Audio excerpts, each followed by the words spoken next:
Hello friends, স্কুলে food চ্যানেলে তোমাদের সকলকে স্বাগত জানাই। আজ বানাবো হায়দ্রাবাদি স্টাইলের চিকেন বিরিয়ানি। দেখো, চিকেন বিরিয়ানি বানানোর জন্য আমি একটা বাটিতে দুধ নিয়েছি আর তাতে কেশরটা ভিজিয়ে দিলাম। দিয়ে এবার শুরু করে দেব। দেখো, আমি একটা উনানে একটা বড় হাঁড়ি বসিয়ে দিয়েছি, দিয়ে সেই হাঁড়িতে পরিমাণ মতো তেল দিয়ে নিচ্ছি। দেখো, এবার তেলে গোটা গরম মশলার ফোড়ন দিলাম। গরম মশলাটা ভাজা হয়ে গেছে, ঠিক এমন সময় পেঁয়াজগুলো সরু সরু করে কুচিয়ে রেখেছিলাম সেগুলো তেলে দিয়ে দিলাম। দিয়ে পেঁয়াজটা খুব খানিকক্ষণ নাড়াচাড়া করে ভেজে নেব। দেখো, পেঁয়াজটা প্রায় ভাজা হয়েই এসেছে। এবার দিয়ে দিলাম 2 চামচ নুন, 2 চামচ লঙ্কার গুঁড়ো দিয়েছি, আর দিয়ে দিচ্ছি 2 চামচ হলুদ গুঁড়ো। এবার খুব ভালোভাবে পেঁয়াজটার সঙ্গে লঙ্কা, হলুদ আর নুনটা খুব ভালোভাবে মিক্স করে নেব। এবার দিয়ে দিচ্ছি বড় বড় করে কেটে রাখা আলুগুলো, দিয়ে ওই মশলার সঙ্গে আলুটাকে খুব ভালোভাবে কষিয়ে নেব।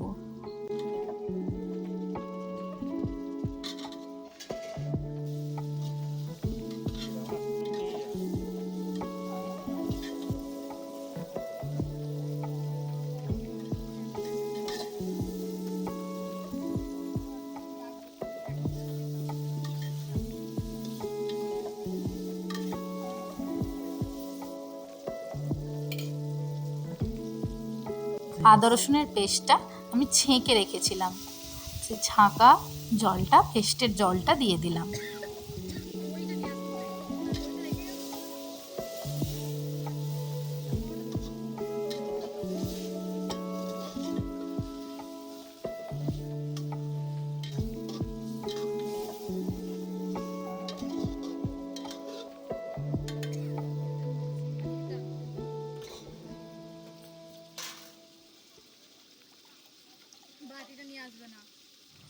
এবার দিয়ে দেবো 7 থেকে 800 মতো জল।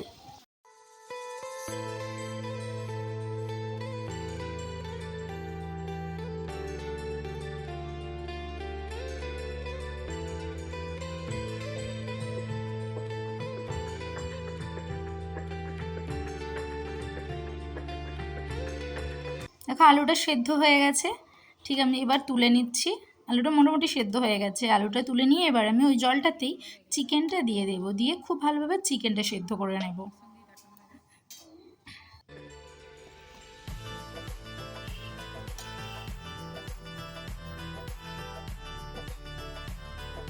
দেখো, এবার এক এক করে চিকেনটা দিয়ে দিচ্ছি।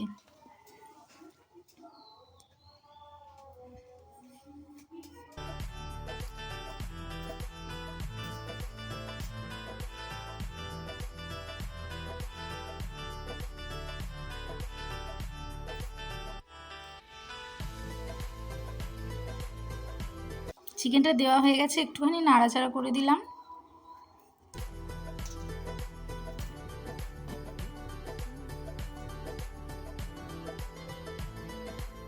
যেহেতু চিকেনটা দিচ্ছি, যদি নুনটা কম হয় তার জন্য আমি আরও হাফ চামচ নুন দিলাম।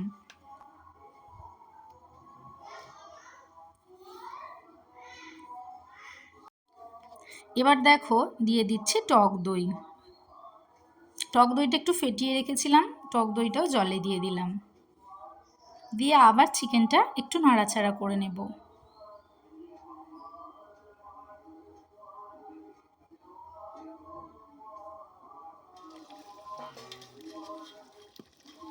দেখো, এবার চিকেনটা মোটামুটি সেদ্ধ হয়ে এসেছে, ঠিক এমন সময় আমি আলুগুলোও দিয়ে দিয়েছি।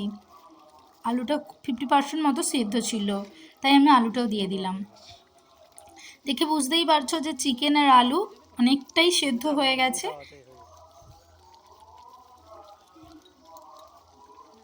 দেখো, এবার দিয়ে দিচ্ছি আলু বোখরা। আলু বোখরাটা নিয়ে এসেছিলো চিকেন বিরিয়ানিতে দেওয়ার জন্য। দেখো, এবার আলু বোখরাটা আমি সাজিয়ে সাজিয়ে চিকেনের সঙ্গে দিয়ে দিচ্ছি।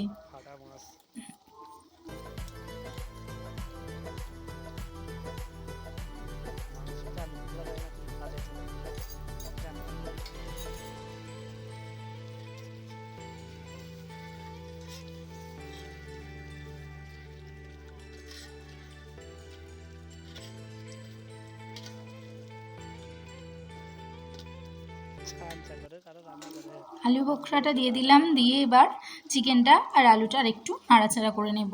ততক্ষণে আমার ভাতটা 60% হয়ে গেছে।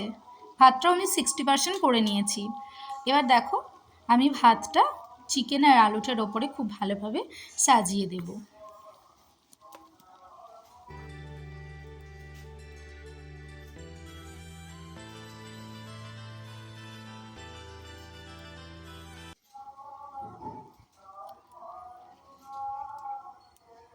ভাতটা করার সময় আমি তেজপাতা আর গোটা গরম মশলা দিয়ে ভাতটা করেছিলাম। দেখো ভাতটা সাজিয়ে দেওয়া হয়ে গেছে। এবার আমি প্রথমেই দেখিয়েছিলাম তোমাদেরকে কেশরটা দুধের সঙ্গে ভিজিয়ে রেখেছি। কেশর দুধটা দিয়ে দিলাম। দেওয়ার পর এবার ভাতটা আরও খানিকটা রাখা ছিল, সেটাও আমি হাঁড়িতে খুব ভালোভাবে সাজিয়ে দিয়েছি।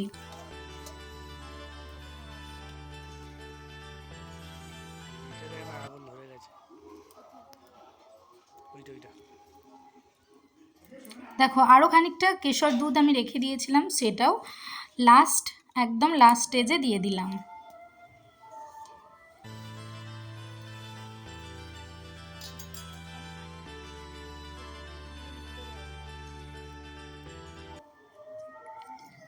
এবার কি দেবো বলো তো, আমি একটা বাটি নিয়ে নিয়েছি। দেখো গোলাপ জল, কেওড়া জল আর আতরটা একসঙ্গে বাটিতে নিয়ে নিলাম।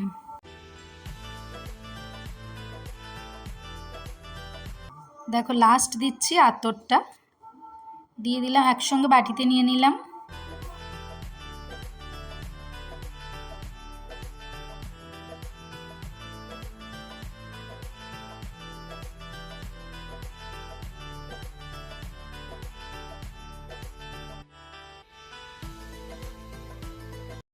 নিয়ে দেখো চামচে করে একটু নেড়ে দিলাম, দিয়ে এবার আমি ভাতের ওপর দিয়ে দিচ্ছি।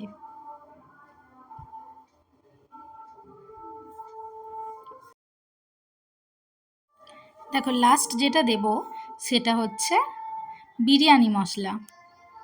এবার দিয়ে দিচ্ছি ভাতের ওপরে, বিরিয়ানি মশলাটা ছড়িয়ে দিচ্ছি।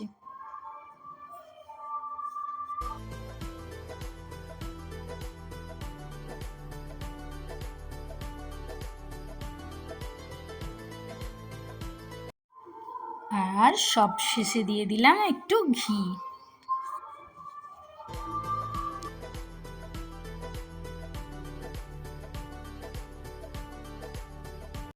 দেখো ঘি দেওয়া হয়ে গেছে, এবার হাঁড়িটা চাপা দিয়ে দিচ্ছি।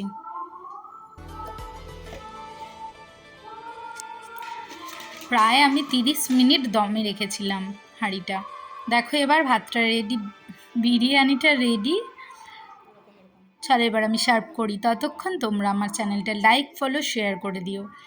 অবশ্যই কমেন্টে জানিও হায়দ্রাবাদি স্টাইলের বিরিয়ানিটা বাড়িতে বানিয়েছিলাম কেমন হয়েছে। দেখে বুঝতেই পারছো বিরিয়ানিটা কত সুন্দর হয়েছে। অবশ্যই তোমরা এইভাবে একবার হায়দ্রাবাদি স্টাইলের বিরিয়ানিটা বানিয়ে খেও।